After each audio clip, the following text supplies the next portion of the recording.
saya selalu bilang ke semua mahasiswa saya bahwa untuk pemeriksaan fisik atau apapun itulah ya di dunia kedokteran ini, kalian jangan menghafal.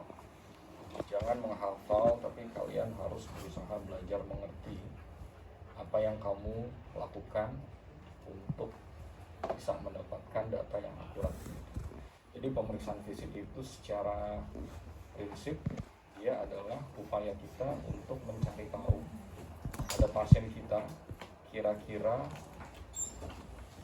ada kelainan fisik apa yang kemudian bisa membantu kita untuk menegakkan working diagnosis.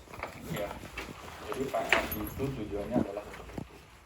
Nah, yang namanya PF itu sudah diatur sedemikian rupa dengan teknik yang sebaik mungkin supaya kita sebagai examiner memeriksa bisa mendapatkan hasil yang paling akurat. Nah, pada saat kita berbicara uronefro, berarti otomatis di kepala kita harus paham bahwa kita akan ngecek urinary system, mulai dari kidney, saluran kemih, bladder, dan kemudian dampak yang terjadi dari kegagalan organ ini untuk bekerja. Maka kalau kita lihat dari checklist untuk pemeriksaan uronefro,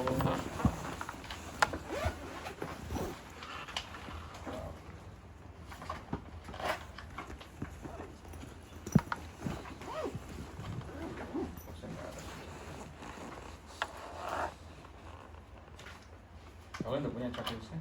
Sudah dong. Ini uronefro ini? Iya. Kalian colok dulu.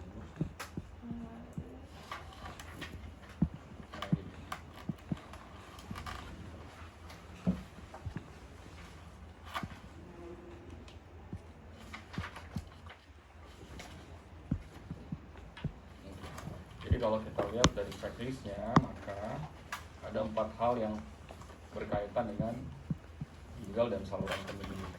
Yang pertama tentu adalah ginjalnya. Ginjal secara kondisi yang normal, secara fisiologis itu seharusnya dalam kondisi yang teraba atau tidak teraba? Tidak teraba. Karena dia kecil sekali, kurang lebih mungkin smaller than our face gitu ya. Kecil sekali dan dia posisinya retroperitoneum. Jadi dia di luar dari peritoneum dan dia di belakangnya, tapi dia ada di bawah diafragma. Maka teknik yang harus kita kerjakan kita sebut sebagai teknik balok temang. Balok temang itu adalah upaya kita untuk memanipulasi supaya kita bisa merasakan adanya pergerakan dari ginjal. Kalau memang betul organ ini adalah ginjal dan dia membesar, karena organ ini dia floating, dia nggak nempel. Jadi kalau kita dorong dia bisa bergeser, ya. Tapi memang letaknya dia di belakang. Teknik yang dilakukan namanya balok temang. Jadi nanti pasien lying down, tangan kamu masuk satu di bawah, satu di atas.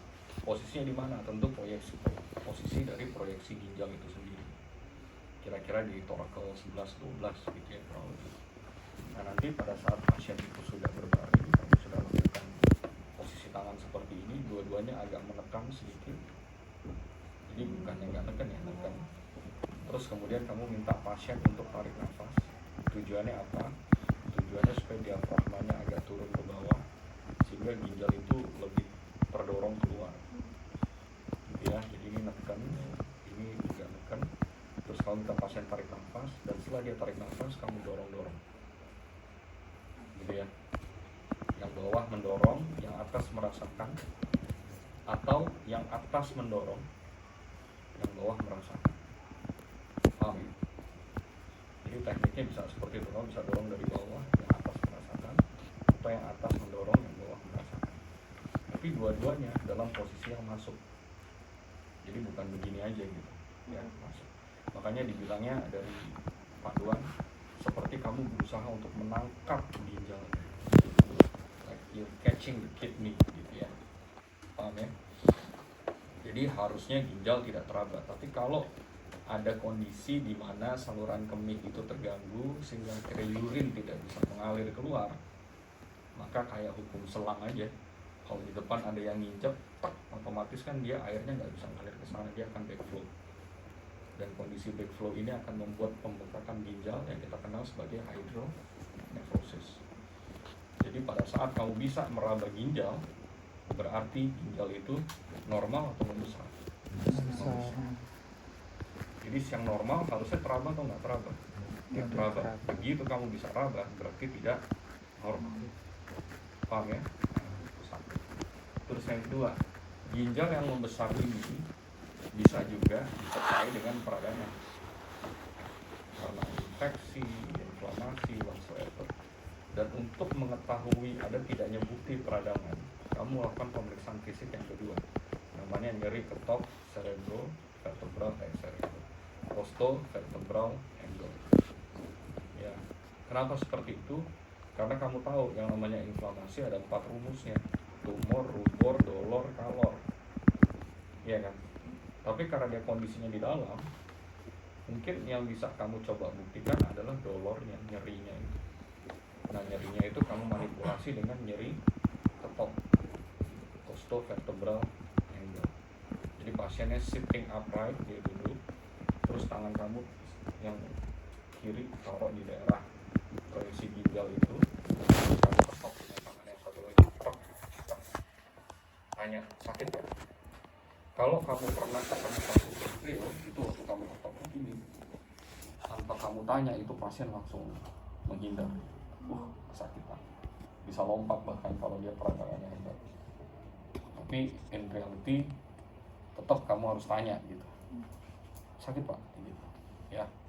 Jadi ngetoknya jangan kayak orang ngetok palu, enggak begitu. Tapi nanti ada yang ngerjain kayak gitu, jadi ngetoknya firm aja ya. Oke. Itu ginjal. Nah, setelah ginjal kita turun ke bawah. Memang harusnya ginjal itu dihubungkan dengan saluran kemih, ureter, untuk kemudian urin mengalir ke kandung kemih. Tapi ureter ini sulit untuk kita lakukan pemeriksaan. Jadi akhirnya organ berikutnya yang kita periksa adalah bladder, kandung kemihnya. Jadi ginjal, kandung kemih. Nah, kandung kemih ini kita lihat, harusnya kalau kondisi yang normal di daerah suprasimfisis sebagai proyeksi kandung kemih itu harusnya rata aja. Tapi kalau memang ada sumbatan, misalnya laki-laki ada BPH, prostat, itu akhirnya kan prostat adanya di bawah kandung kemih ya. Begitu prostatnya membesar, maka uretra yang di bawah kandung kemih itu bisa tertekan. Jadi akhirnya cairan urin itu terkumpul di bladder. Jadi yang harusnya bladdernya keisi kosong, dia nggak bisa ngosongin sempurna. Jadi akhirnya dia penuh dan distended. Makanya ada distended bladder, karena dia penuh nggak bisa membuang urin. Dan karena dia distended, maka dia akan memberikan kesan seperti bulging di daerah suprasimfisis ya. Jadi jangan menghafal, kamu ngerti. Jadi kalau kamu periksa bladder, pertama kamu lihat dulu ada nggak bulging di daerah suprasimfisis. Dan untuk membuktikan bahwa bulging itu betul berisi urin, berisi cairan, kamu ketok gitu ya, sambil dicek deh itu checklistnya. Kalau misalnya dia isi kosong, harusnya bunyinya timpani. Tapi kalau dia isi cairan, yang timpani berubah menjadi redup, makanya dibilangnya bal, ya kan? Nah, ginjal, kandung kemih. Berikutnya, oleh karena ginjal itu punya fungsi untuk membuang racun dan air yang melalui urin, pada saat semua kondisi ini terganggu, maka akan terjadi pengumpulan cairan kan. Jadi kan kalau dia di urinnya backflow jadi hydronephrosis. Kalau dia backflow-nya di kandung kemih, ketahanannya dia jadi distended bladder. Tapi kalau dia lebih luas lagi dari itu, cairan itu bisa menumpuk di tubuh dan akhirnya menimbulkan kondisi yang namanya edema, bengkak dia. Posisi yang paling mudah untuk mencari edema itu adalah di ekstremitas. Dan ekstremitas itu kita lakukan pemeriksaan dengan cara pemeriksaan teknik palpasi untuk membuktikan ada tidaknya kondisi pitting. Pitting itu artinya begitu ditekan di daerah penekanan, dia akan cekung. Karena kan kalau dia isi cairan, kamu tekan kan cairan akan geser kan. Begitu ditekan, dia bergeser dan tempat daerah penekanan itu cekung. Dan butuh waktu untuk dia bisa kembali. Nah, kondisi cekung itu namanya pitting. Makanya dibilangnya pemeriksaannya pitting udema. Ada tidaknya pitting udema. Secara logika, untuk bisa menimbulkan fenomena ini, kira-kira kamu butuh bantalan yang keras atau bantalan yang lunak supaya dia bisa bergeser cairannya ke samping. Secara logika, untuk penekanannya, bantalannya mesti keras atau lunak? Hah? Kan kamu neken nih, bantalan itu kan permukaan. Jadi kamu nekannya di permukaan yang keras atau permukaan yang lunak untuk bisa kamu menggeser cairan itu ke samping. Keras.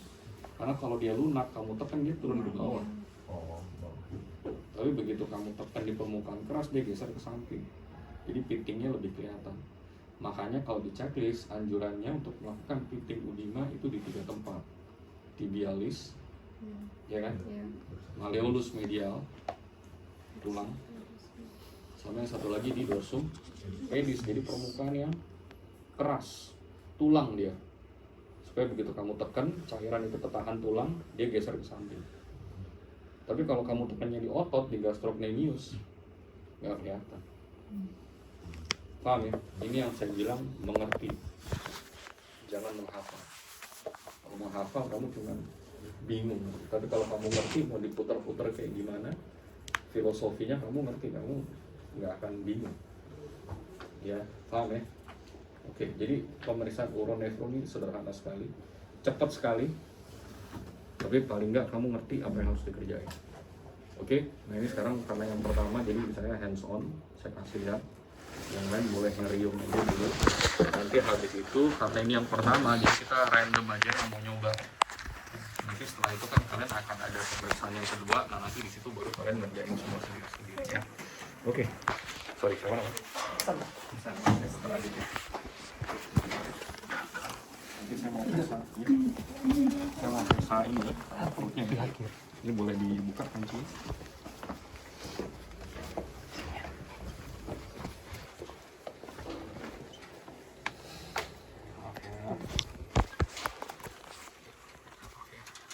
Oke, jadi ginjal itu kan proyeksinya harusnya adanya di sekitar torakel 11-12 ya.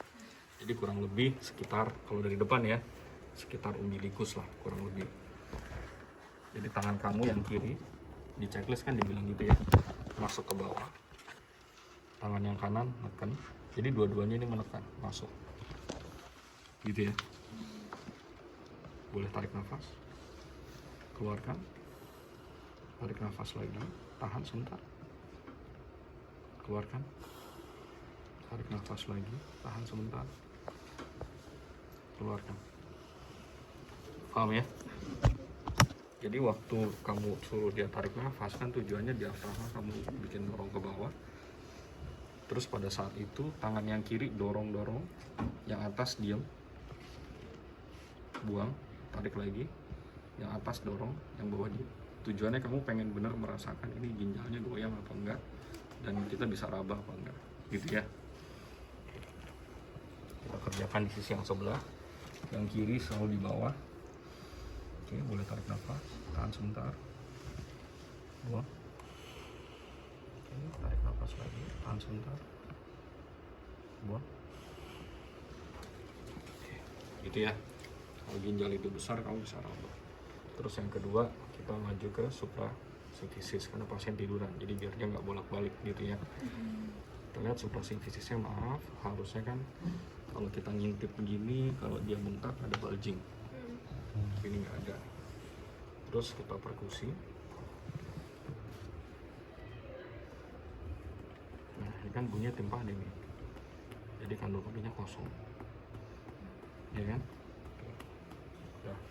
Terus masih dalam posisi tiduran, saya maju ke kaki dulu. Jadi punggungnya baru saya bikin belakangan. Tibia mana? Ini kan tibia. Cari permukaan tibia, tulang yang keras. Kamu tekan. Kalau saya biasanya habis makan, saya akan meraba dulu dan saya lihat kira-kira dia pitting, gitu ya. Terus ini malleolus medial. Tekan. Sambil diraba, sambil dilihat. Ya, terus yang terakhir di dorsum pedis, di tulang yang menonjol ini. Ya, lihat ya.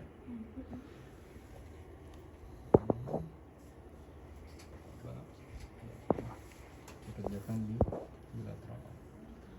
Maaf ya.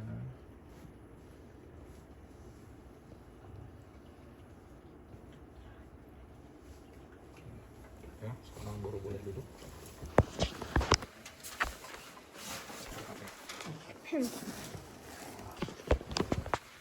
Ini proyeksi ginjal kurang lebih di teratal 11-12. Satu tangan ya, menjadi landasan. Kalau sakit bilang ya. Sakit ya? Saya ulang ya. Sakit? Tidak. Satu lagi. Sakit? Ya? Oke. Selesai. Cepet kan? Kita saya dibilang tugasnya apa? Uronefro. Wah itu mah 5 menit kelar ini. Gitu. Jadi teknik bawah kemah perlu diulang nggak? Saya perlu ulang lagi. CVM. Emang keras. Hah? Harus sekerasnya kayak. Enggak, itu nggak keras. Emang nggak Keras, merasa tapi keras. kayak lihat Jadi pukulannya mantep, bukan keras, bukan kayak kita ngebukin orang, enggak. Tapi kamu mesti mantep. Karena kalau kamu ngetok kayak begini, apa? Ada lagi teman kamu yang gini. itu kayak Nah, tapi yang saya kerjain mantep ya, tok tok gitu. Karena emang kamu pengen membuat ginjal itu bergoyang dia, dek dek tiba-tiba bergetar gitu. Jadi kamu membangkitkannya dengan benar-benar. Jadi tapi juga jangan mukulnya kenceng. Makanya kamu kasih landasan tangan. Soalnya kalau kamu begini, ah itu baru mungkin sakit tuh. Ngerti ya? Jadi bukan mukulnya harus keras itu, tapi memang kita berusaha untuk membuat getaran yang masuk ke ginjal. Jadi kalau pasiennya betul-betul sakit, waktu kamu ketok, cek, dia langsung kayak orang menghindari.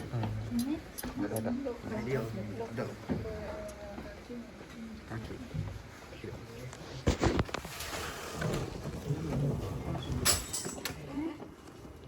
Lihat di daerah tibialis, semua orang punya tulang tibialis. Jadi kalau kamu bingung, kamu raba kaki kamu sendiri aja. Di permukaan yang keras kamu tekan.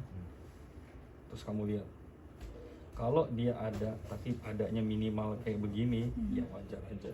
Tapi yang dimaksud tuh kayak yang, wah, cekung banget.